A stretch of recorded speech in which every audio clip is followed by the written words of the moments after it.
Welcome back to Explified, your go-to channel for mastering the IELTS exam and beyond. Today, we're diving into the real-life experience of taking the IELTS test. If you've been preparing for months, it's natural to feel a little anxious about test day. But don't worry, we're here to walk you through everything you need to know so that you're fully prepared and confident. Let's get started. The night before the test. The preparation for your IELTS test doesn't just start on test day. It starts the night before. Make sure you get a good night's sleep. Cramming new vocabulary or stressing over last-minute practice isn't helpful at this stage. Instead, review your notes, relax, and focus on maintaining a calm mindset. Pack everything you'll need, like your ID, stationery, and test confirmation details so you're not rushing in the morning. Tip: double-check the test location and timing. Arriving early is always a good idea to avoid unnecessary stress. Arrival at the test center. On the day of the exam, arrive at the test center at least 30 minutes to an hour early.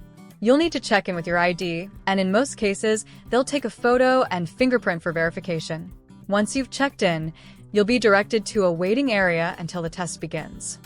Note: don't bring too many personal belongings. Many centers provide lockers, but it's better to travel light. The IELTS test format overview. The IELTS test is divided into 4 sections: listening, reading, writing, and speaking.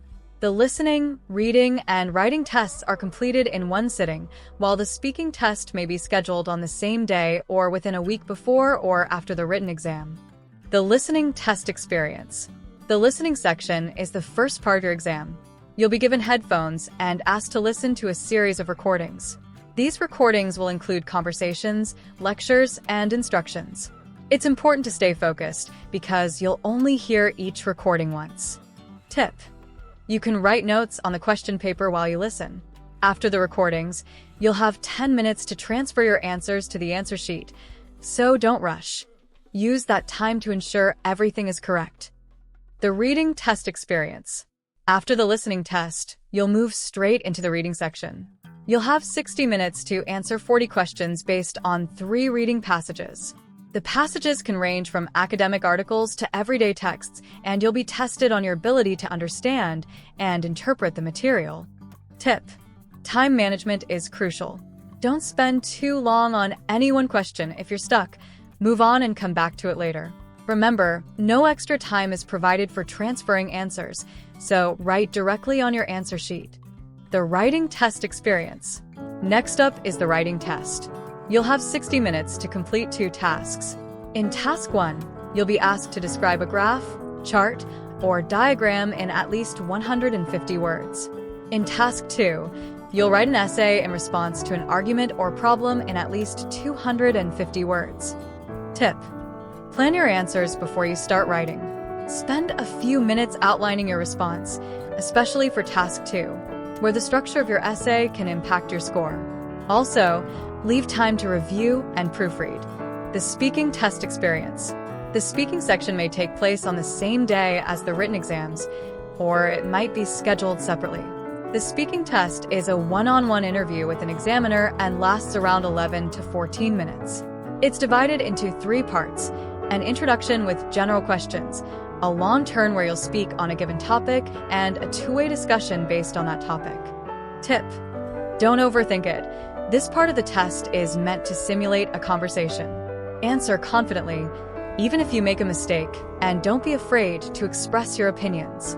Real test day challenges. Nervousness and stress. It's completely normal to feel nervous, but the key is to stay calm and focused. Take deep breaths and remind yourself that you've prepared well. If you feel overwhelmed during the exam, take a moment to collect your thoughts. Time management. One of the biggest challenges is managing time, especially in the reading and writing sections. Practice pacing yourself before the test day, and during the exam, keep an eye on the clock. Distractions. Sometimes, test centers can be noisy, or you might find the atmosphere a bit intimidating. If you're using headphones for the listening section, make sure they're adjusted properly, and during the other sections, focus on your paper and ignore distractions. After the test. Once the test is over, you'll likely feel a mixture of relief and exhaustion. Keep in mind that it takes about 13 days to get your results, so use this time to relax and take a break from studying. If you feel anxious about your performance, remember that you can always retake the test if needed, and this experience has already given you valuable insight into the process. Final tips for success. Here are some final tips to help you succeed on test day. Stay calm and composed. The IELTS test is as much a test of your English proficiency as it is a test of how well you can manage stress. Trust your preparation. You've put in the hard work, and now it's time to let it show. Don't rush through your answers.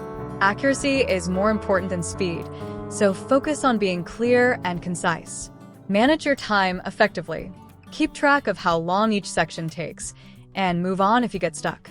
Practice speaking clearly and confidently.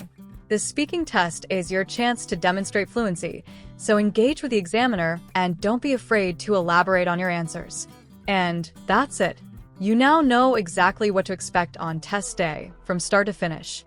With the right preparation and mindset, you can face the IELTS exam confidently and perform your best. If you found this video helpful, give it a thumbs up, subscribe for more IELTS tips, and don't forget to hit the bell icon to stay updated. Thanks for watching, and best of luck on your IELTS test.